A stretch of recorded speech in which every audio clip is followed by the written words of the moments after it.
Savolni o'qiyman. 1,45 gramm to'yingan bir asosiy karbon kislota mol miqdordagi ishqor aralashtirib qizdirilganda 0,9 gramm arkan olindi. Karbon kislotaning nechta chumol kislota qoldig'i saqlangan murabbiy efiri mavjud deyapti.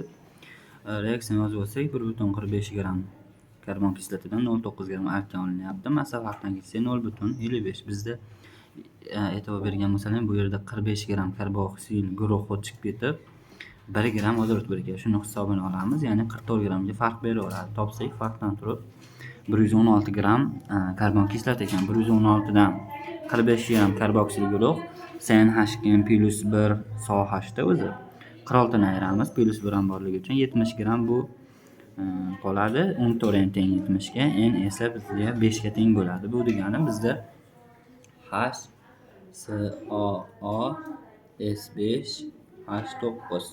Endi mana shu moddaning chumol kislota saqlagan deyapti. Mana shu yerdan bag'i o'zgarmaydi. Ya'ni mana bu 5 ta radikalda uglerod o'rnini o'zgartirib izomer hosil qilinglar deyapti.